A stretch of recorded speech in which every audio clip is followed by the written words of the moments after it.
मेरा नाम त्रिशला सिंह है और इंडियन इकोनॉमिक सर्विसेज 2021 के एग्ज़ाम में मेरा ऑल इंडिया में सेकंड रैंक आया है। ये मेरा इस एग्ज़ाम में पहला अटैम्प्ट था। A little about my self, I was born and brought up in Dehradun. मेरी स्कूलिंग क्लास 12 तक देहरादून के ही ब्राइटलैंड स्कूल में हुई है। इसके बाद मैंने अपना graduation BA honours in economics Shriram college of commerce Delhi से करा है। After my bachelors I did my masters from Delhi school of economics. मेरा मास्टर्स कंप्लीट करने के बाद I took up a corporate job with American Express in Gurgaon. जब मैं इस जॉब में थी उसी टाइम मुझे रियलाइज़ हुआ कि मुझे इंडियन इकोनॉमिक सर्विसेज का एग्ज़ाम देना है।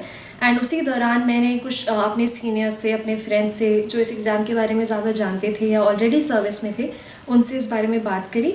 एंड देन आई डिसाइडेड कि मैं इसकी फुल फ्लेजेड प्रेपरेशन स्टार्ट करूँगी। So now I will be sharing with you मेरी paper wise strategy for this exam.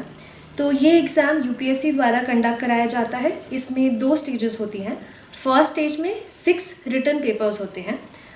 ये सारे पेपर्स ओवर 3 डेज कंडक्ट कराए जाते हैं। आफ्टर द रिटन एग्ज़ाम जो भी शॉर्टलिस्टेड कैंडिडेट्स होते हैं वो एक इंटरव्यू देते हैं। So these are the 2 stages of this exam. तो जो पहला एग्ज़ाम है वो होता है जनरल इंग्लिश का। इसमें मेनली आपका एसे, प्रेसी, पैराग्राफ और ग्रामर पे क्वेश्चंस आते हैं।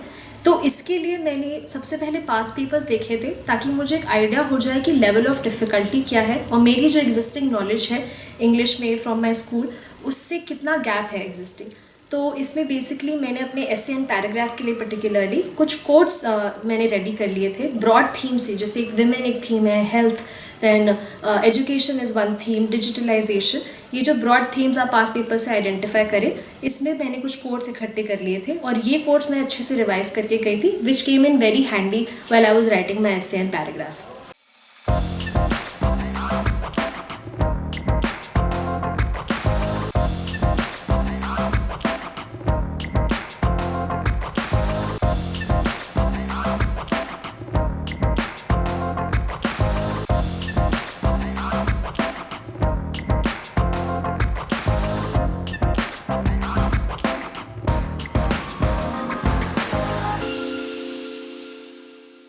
इसके अलावा जो सेकंड पेपर है वो होता है जनरल स्टडीज़। ये बेसिकली 4 पार्ट्स में डिवाइडेड है। There polity, geography, history and eco. आप 4 इको पेपर्स की तैयारी करेंगे तो उसमें ही काफ़ी एक्सटेंड तक कवर हो जाता है। जो बाकी 3 पेपर्स हैं उनके बारे में मैं थोड़ा बताऊँगी। तो आप अगर पास पेपर्स देखेंगे तो आप एक पैटर्न आइडेंटिफाई कर पाएंगे कि हर पेपर में, स्पेशली ज्योग्राफी के पेपर में, पॉलिटी के पेपर में करंट अफेयर्स का बहुत इंपॉर्टेंट रोल है। ज्योग्राफी में बहुत क्वेश्चंस इन्वायरमेंट से रिलेटेड आते हैं। तो आप इन तीनों पेपर्स के लिए NCERTs का यूज़ कर सकते हैं। मैंने पर्टिकुलरली अपनी प्रिपरेशन पास्ट ईयर क्वेश्चंस के अकॉर्डिंग बनाई थी और उन क्वेश्चंस के टॉपिक वाइज आंसर्स मैंने प्रिपेयर कर लिए थे।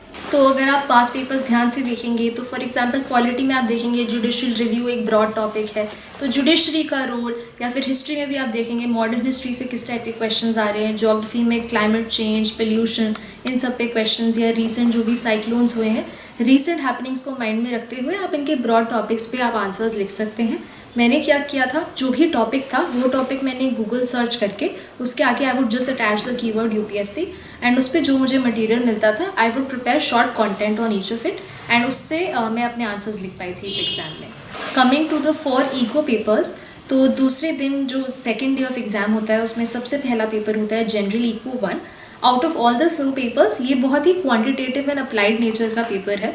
इसमें न्यूमेरिकल्स का बहुत ज़्यादा वेटेज है। इसमें जो मेन 3 सब्जेक्ट्स हैं that are micro economics, econometrics and maths. Talking about maths first, maths में अगर आप पास पेपर्स देखेंगे तो आपको रियलाइज़ होगा बहुत ही सेट रिस्ट्रिक्टेड थीम्स पे क्वेश्चंस आते हैं, जैसे कि Leontief input output model and linear programming. तो मैंने सिर्फ इन क्वेश्चंस का कुछ पास पेपर से प्रैक्टिस कर लिया था एंड एक एग्जाम्पल ऑनलाइन देख लिया था। इसके बियॉन्ड मैंने मैथ्स के लिए कोई एडिशनल प्रेपरेशन नहीं करी थी। कमिंग टू माइक्रो इको, तो ये काफ़ी डिटेल्ड इसका सिलेबस आपको आपके पास सिलेबस में गिवन है। तो अगर आप देखेंगे तो it has been divided into different sections of micro. For example consumer theory, production theory, there is welfare economics. तो मैंने जो बुक पढ़ी थी दैट वाज HL आहूजा और मैंने वो कंप्लीट बुक कवर करी थी। कुछ बीच में चैप्टर्स इसके आप फिल्टर आउट कर सकते हैं सिलेबस से टैली करके। But the advantage of using this book is first, इसमें बिल्कुल जो चैप्टर्स का सीक्वेंस है वो वैसे ही डिवाइडेड है जैसे आपका सिलेबस में है।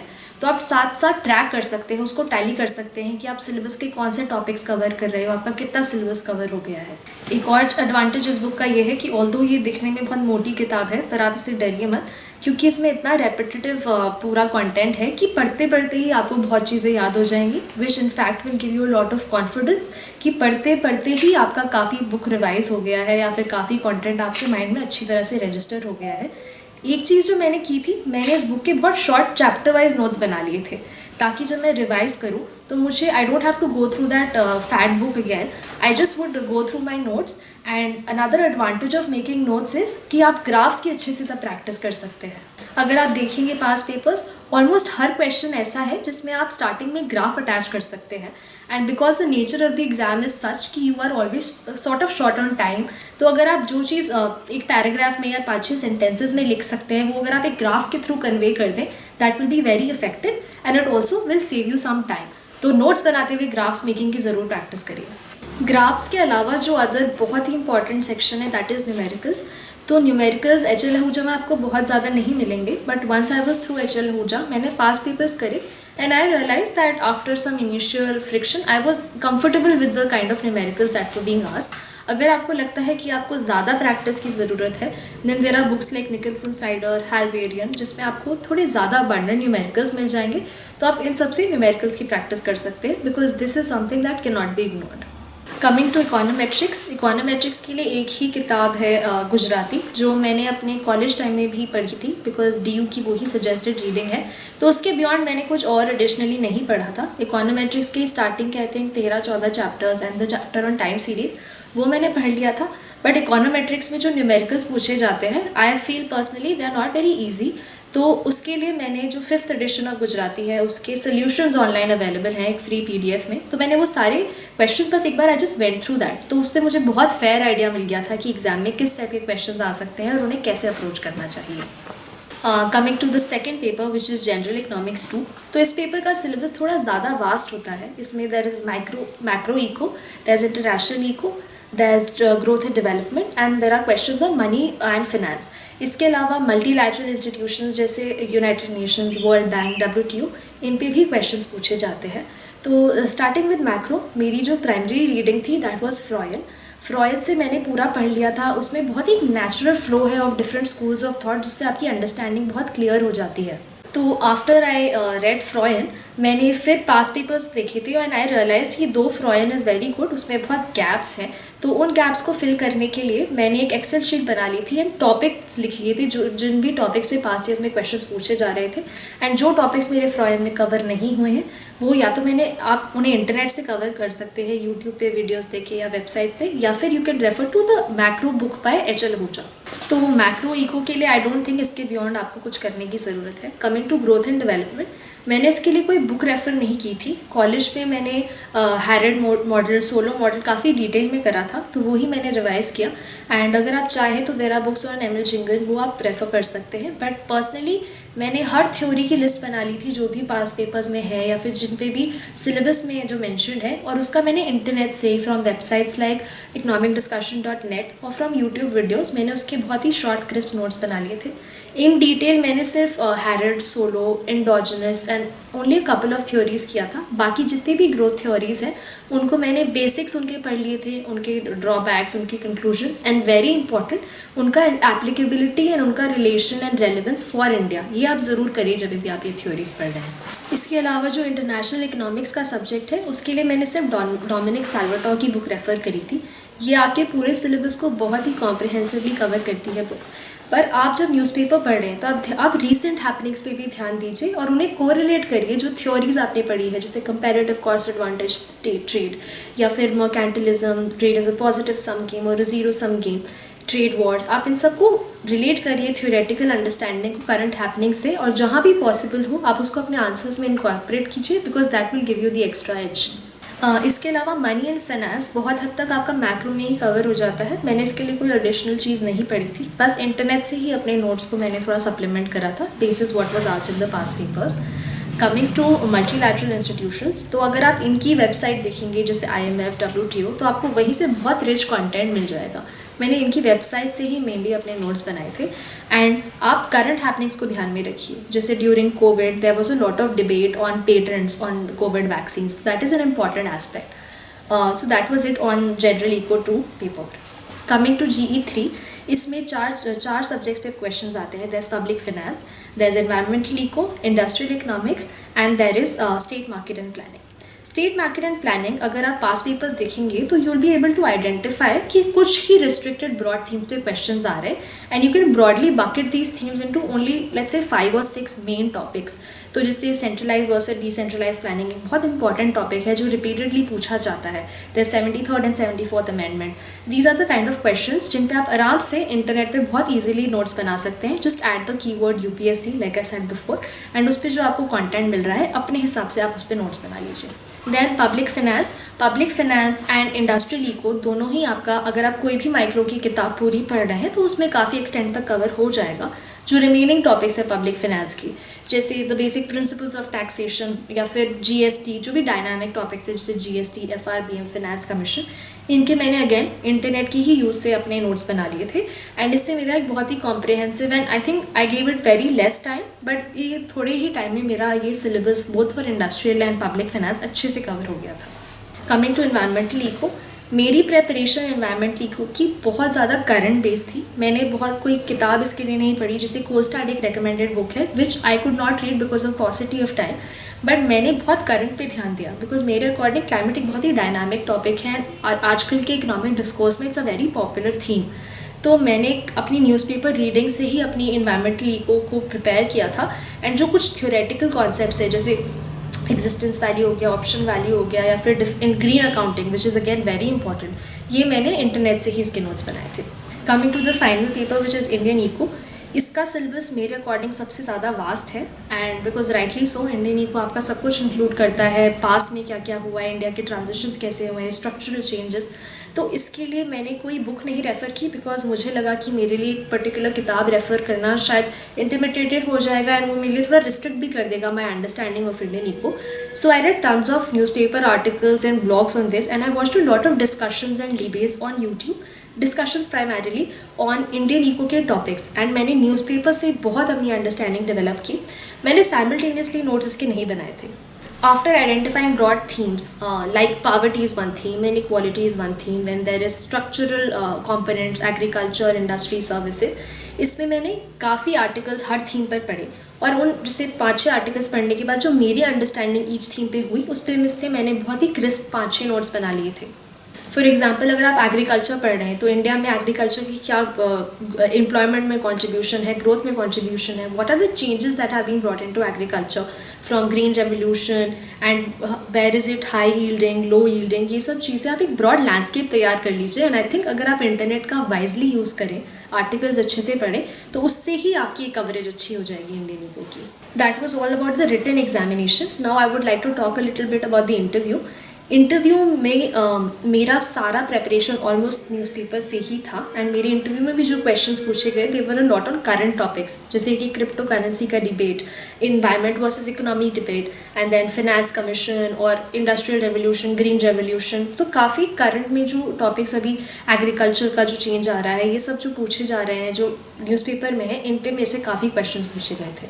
मैंने throughout my journey Indian Express को ही रेफ़र किया था as my main newspaper, but before my interview I added mint to it, and mint के कुछ सेक्शंस जैसे एडिटोरियल्स या द लॉन्ग स्टोरी वो ही मैंने पढ़ा था, एंड नोट्स मैंने नहीं बनाए थे उससे. बट अगर मुझे कोई इंपॉर्टेंट डेटा लगता था, and also talking about data, आप डेटा अपने इंडियन इकोनॉमी पेपर में भी ज़रूर ऐड करिए. While making notes make sure कि कुछ इंपॉर्टेंट डेटा पॉइंट्स आप हर जगह अपने नोट्स में लिखें एंड आंसर्स में यूज़ करें.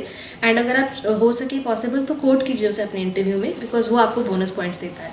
Besides your current affairs, the other important section for your interview is your DAF, जो आप फॉर्म भरेंगे इंटरव्यू से पहले. तो मुझसे बहुत कुछ मेरे हॉबी के बारे में पूछा गया था. So everything you right in your DAF starting from your name, your home address, your educational background and your hobbies, your parents का बैकग्राउंड, आप उस सबको अच्छे से प्रिपेयर करके जाइए.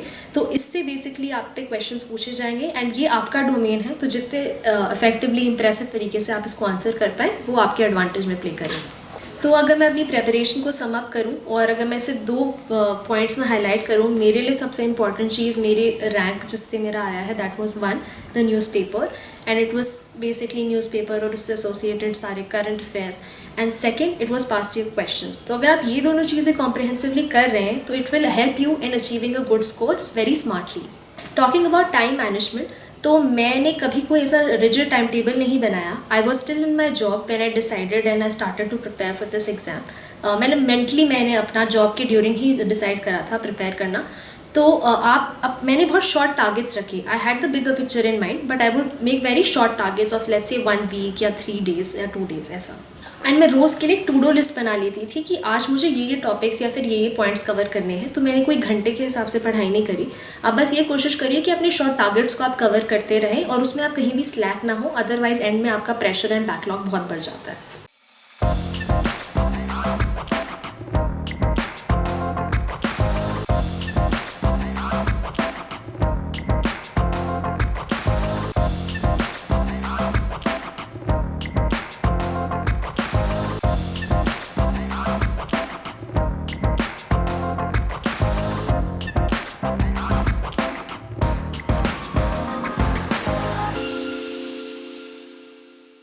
Another important part of this is answer writing.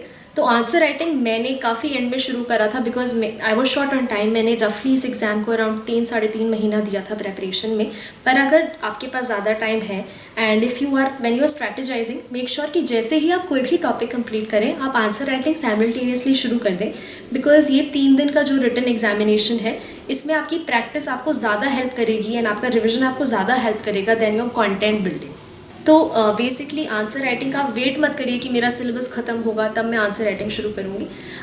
आपने simultaneously करिए एंड अपने आप को टाइम ज़रूर करिए because time is of essence in this exam. You will not get time to think and strategise your lot, structure your answers during the paper. You should have things on your tips and make very second short answers. Don't beat around the bush, to the point answers लिखिए, stats add करिए, flow charts का use करिए। Section wise आप demand समझिए questions की। Section C में ऐसे type questions लिखने होते हैं, सेक्शन ए में you just need to basically supply the information, right pointers. End में मैं यही कहना चाहूँगी, आप ये देखिए सबसे पहले कि आपके पास कितना टाइम है। मैंने इस एग्ज़ाम की प्रेपरेशन रिटन एग्जामिनेशन की 3-3.5 महीने में की थी। Some people need more time, some people do it in shorter span. तो आप अपने हिसाब से अपने टाइम और अपने प्रेजेंट सिचुएशन को समझते हुए आप एक स्ट्रैटेजी बनाइए। Spend at least 7 days on preparing a strategy on basically collating all your sources and do not take a stress. Go very positive into this exam because आपकी like I said content building से ज़्यादा important है। आप उन 3 दिनों में या फिर उस इंटरव्यू के दिन में आप कैसे प्रेजेंट करते हैं, कैसे परफॉर्म करते हैं, एंड आप एक बहुत पॉजिटिव एटीट्यूड के साथ जाइए। ये एग्ज़ाम आपको बहुत सारी नई चीज़ें सिखाता है एंड आप उस बारे में ऑप्टिमिस्टिक रहिए। जो सीख रहे हैं उसको एक ट्रू अंडरस्टैंडिंग डेवलप कीजिए rather than cramming of facts, क्योंकि बहुत ही knowledge and application based exam है। एंड अगर आप ये स्ट्रैटेजी फॉलो करेंगे तो I am sure you will sail through and I just want to wish everybody all the very best.